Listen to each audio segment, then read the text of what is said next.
ধ্যাৎ, শালা বট একটাও খেলতে পারে না। আবার আসছে আমাদের খেলতে। এটা না যা, ডানে যা। নিজেই পারে না ভালো করে খেলতে, আরেকজনকে বলে।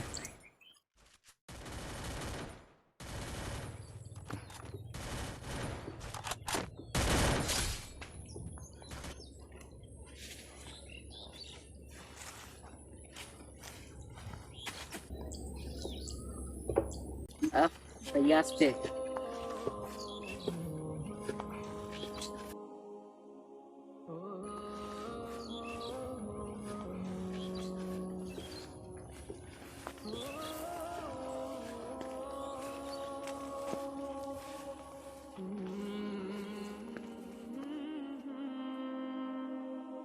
এই বেটা, এদিকে তাকিয়ে থাকবি নাকি?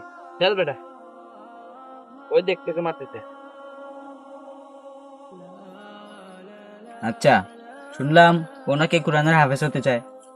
ওকে। ওই যে অন্ধ শামীম।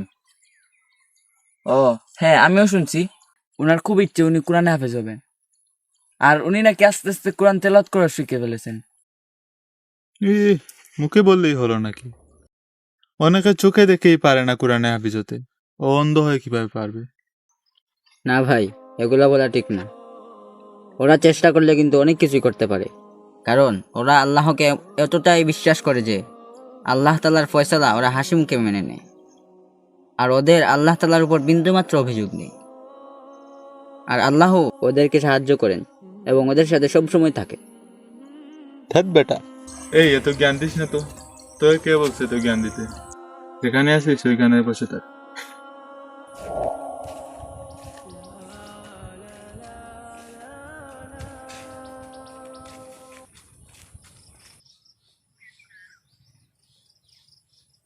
ও ভাইয়া, আমি তো টাকা আনতে ভুলে গেছি। তুইও না, একটু মনে করে আনলেই তো হয়ে যেত।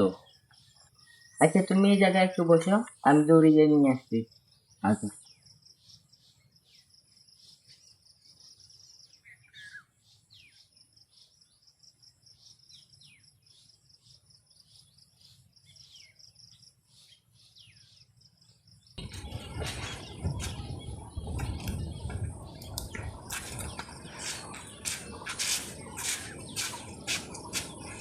আচ্ছা, তুমি এখানে বসো, কোথাও যেও না। আচ্ছা, তাড়াতাড়ি চলে আসিস। আচ্ছা।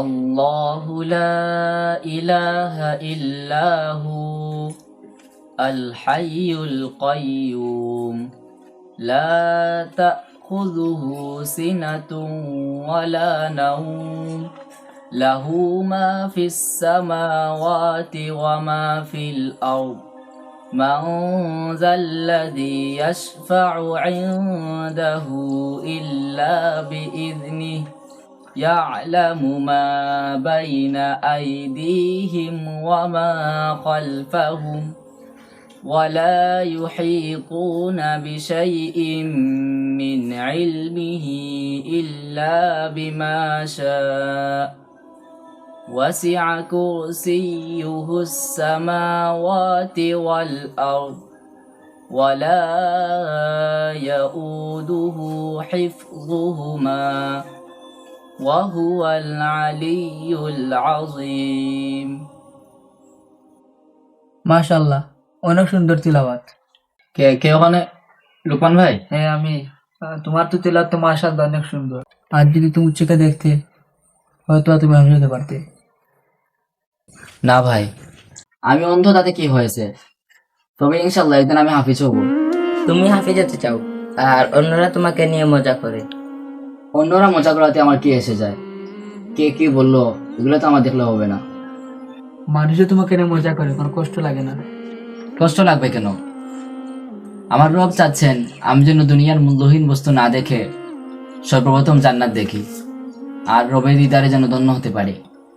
এতে তো আমার খুশি হওয়া উচিত। আর কে কি বললো না বললো এগুলো আমার কিছুই এসে যায় না। আমি অন্ধ, তিনি আমাকে খুশি হয়েই অন্ধ বানিয়েছেন, তাই আমিও খুশি। আচ্ছা চলো ভাইয়া, অনেক দেরি হয়ে গেছে। বেশি দেরি করলে ডাক্তার নাও পেতে পারি। হ্যাঁ চল।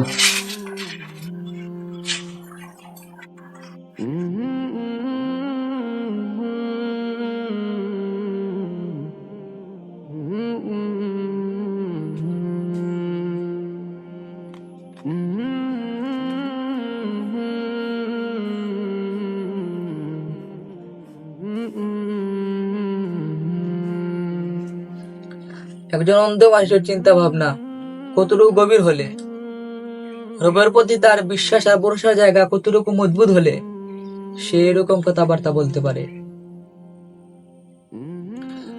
আমরা আমাদের চোখ দিয়ে ঠিক মতো দেখতে পারছি, হাত দিয়ে খেতে পারছি, পা দিয়ে হাঁটতে পারছি, ওনার অফুরন্ত নাজ নিয়ামতে আমরা ডুবে আছি। আমরা কি কখনো এগুলো শুকরিয়া আদায় করেছি? অন্তত এই অন্ধ মানুষটার মতো কি আমাদের চিন্তা ভাবনা হওয়া উচিত নয়?